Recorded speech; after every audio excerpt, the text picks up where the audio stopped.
Hello, everybody. It's Storytime with Teacher Gabe, and today we are reading I Am Harriet Tubman by Brad Meltzer and illustrated by Christopher Eliopoulos.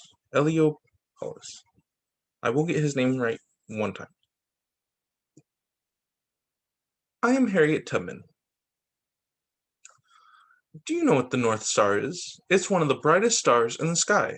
Unlike other stars, which may seem to move, the North Star always stays where it is. When you find it, it'll show you which way is north. Today, people know my name as Harriet Tubman, but when I was born, I was called Aram Araminta or Minty. I was the fifth of 9 children born in Maryland around 1822. When's your birthday? I don't know. How can you not know your birthday? It's because I was enslaved. Back when I was growing up, in certain parts of the country, if you were black, you were most likely enslaved. We didn't have a choice. Being enslaved meant we were forced to work without pay. We were treated terribly. I cut my hand. I don't care. Keep working. Can we have water? No, keep going. We lived in tiny shacks with no windows. We slept on the floor or in boxes filled with straw. As kids, we had to wear sacks. And they certainly didn't celebrate our birthdays or keep records of when we were born. Worst of all, being enslaved meant we were property, no different from a horse or a piece of furniture. That meant my family, my mom and dad included, was owned by someone else. They could sell us, and they did. Where are my sisters going? Our owner sold them. They'll have new owners now. Please, Mama, please don't let them take us. Let's see. Slaves were supposed to do whatever our owners told us to. That's not very nice. Hello, Mr. Noah. Welcome to Story Time. We're reading I Am Harriet Tubman. Let's see. The next time they came, though my mother was ready.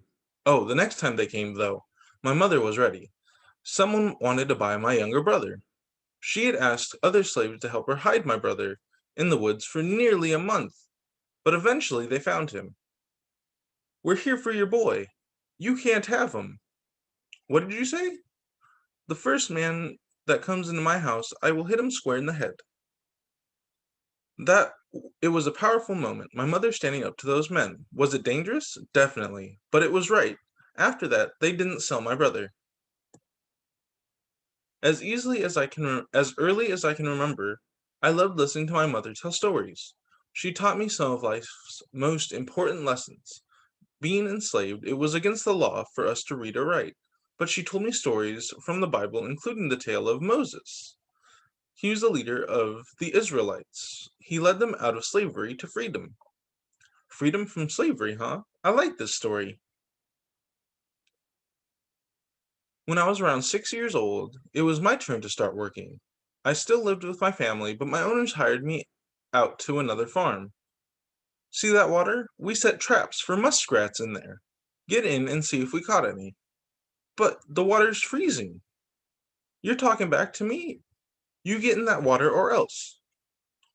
What would happen if we didn't do what they said? Our owners would whip us, or worse. You stopped working, now you're in real trouble. I know, it's scary, but by hearing my story, I hope you'll find strength you never knew you had. That's what happened when I was around 7 years old. I was working in my owner's house and went to grab a lump of sugar from a nearby bowl. I'd never tasted sugar before. It looked so good. How dare you touch my sugar? She reached for something to hit me with, but I ran as fast as I could. When I got to someone else's farm, I hid in their pig pen. That's how scared I was. For 5 days I stayed there, hiding in the mud, fighting the pigs for potato peelings and scraps of food. Eventually, I was starving and came back. When I did, they beat me. But now people started to realize I wasn't afraid to protect myself. By the time I was 12, I was working outdoors every day, where the hardest work was done. I hoed, I harvested, and I lifted heavy barrels of flour. I got so strong that I was chopping so much wood, even the men could barely keep up. How much did she chop? Half a cord. Girls can't do that much. You tell her that.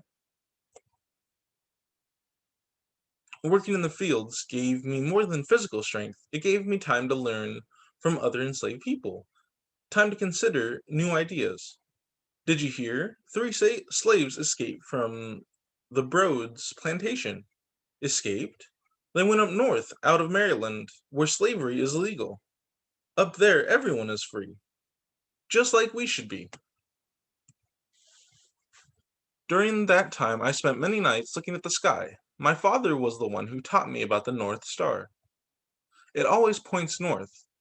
That's where black people are free, right? In the north?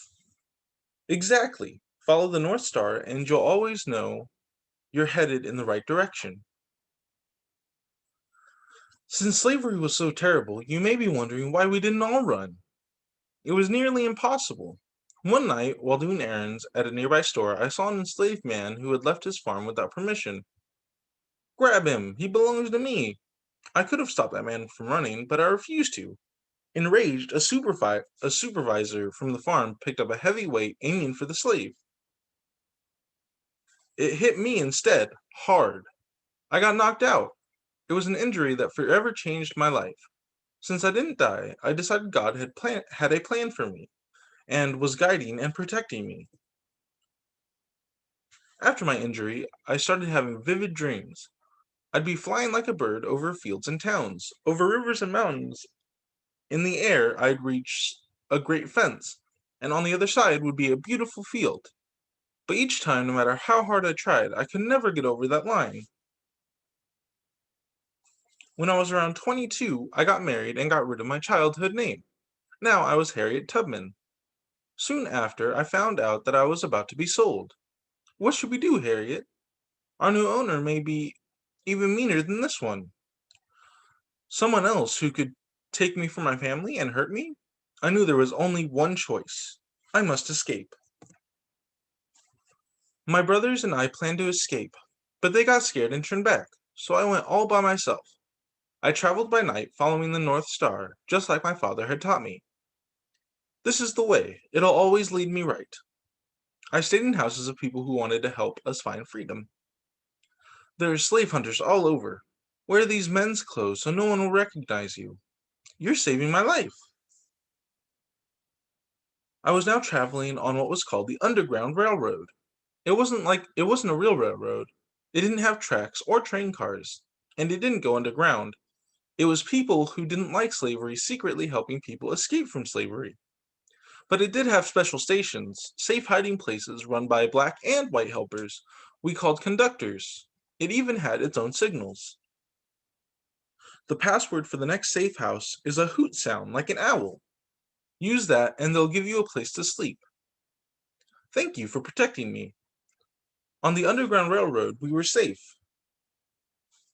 Eventually, I made it to Philadelphia, Pennsylvania. Slavery was illegal there. I was free now, no longer enslaved. Soon I had a regular job cleaning and cooking, and a regular place to live. I could have stayed there forever.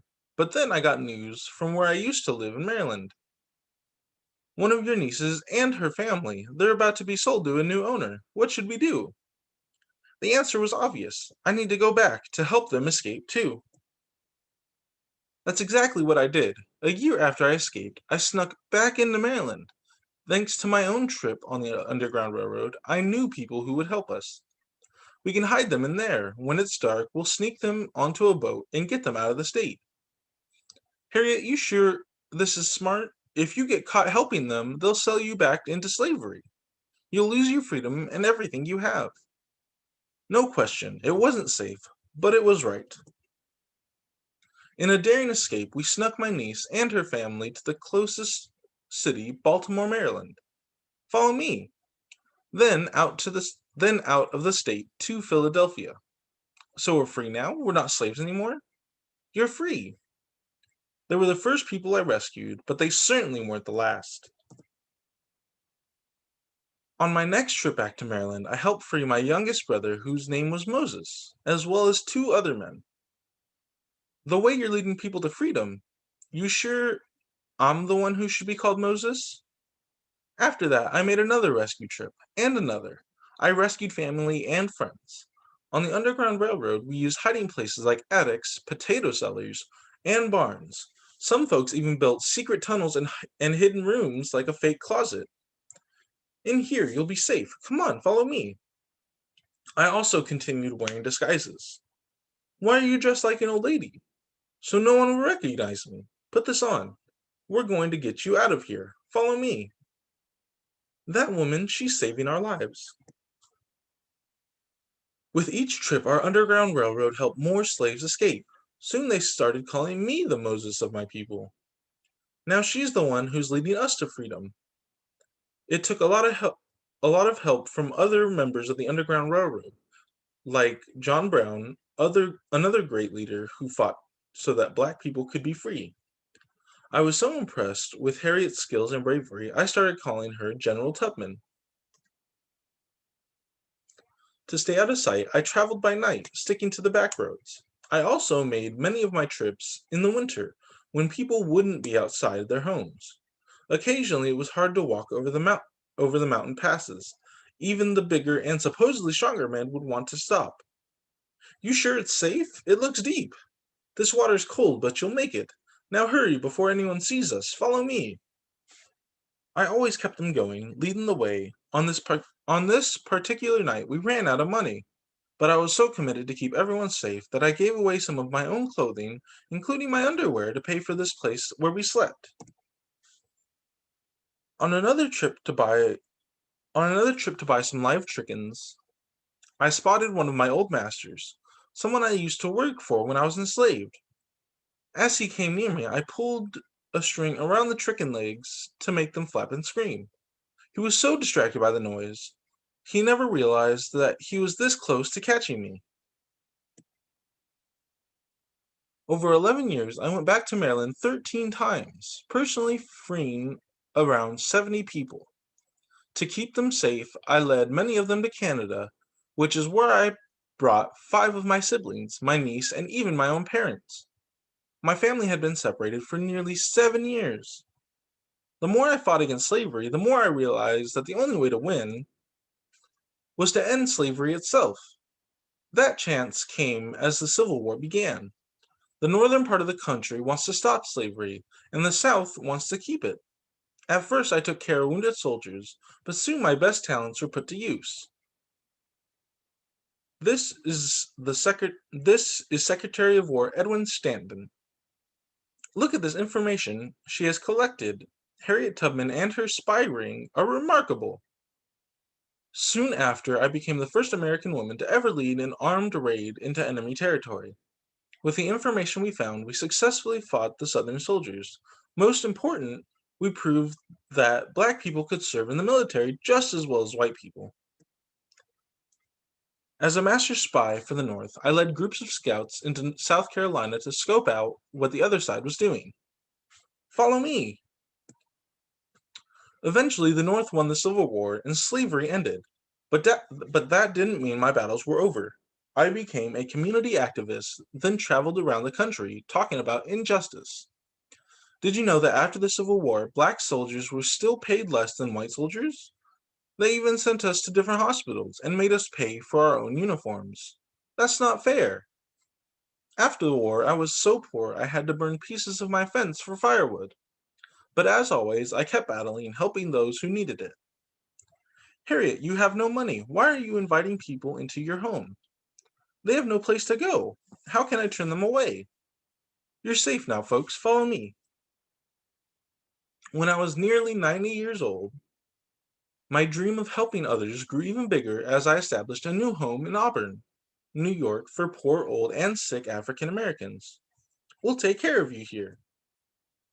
In my life, I was told I couldn't make my own decisions, or my own choices, told I would never escape, but I did. I fought for my independence, and once I had breathed the air of freedom, I knew I needed to help others breathe it too. The measure of success isn't what you achieve for yourself, it's what you do for others. Think of yourself as a bird. Some days you'll climb high, some days you'll fall. But when you pass the clouds and reach the top, you have a choice.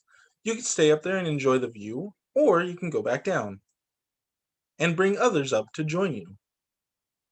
Did you know that Harriet Tubman also spoke for women's rights, working with Susan B. Anthony to make sure women got the right to vote? Today, there are dozens of schools and parks named after her, as well as the statue in New York recognizing her work with the Underground Railroad. What she did wasn't easy, but it was right. I'm following her. I'm excited she'll be on the $20 bill. Wait, I'm excited that she'll be on the $20 bill, the only women are African American on American paper money. When you help yourself, you can fly, but when you help others, you truly soar. In every life, we face hard decisions. At those times, we can make the safe choice or the right choice. Would you put yourself at risk to help someone else? Would you stand up to someone mighty in order to help someone who is weak? To answer those questions, you must follow your heart, your own North Star. It will always point you in the right direction. I am Harriet Tubman. Follow me. I will lead the way to freedom.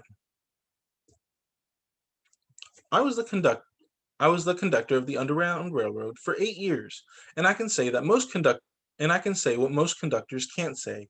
I never ran my train off the track, and I never lost a passenger.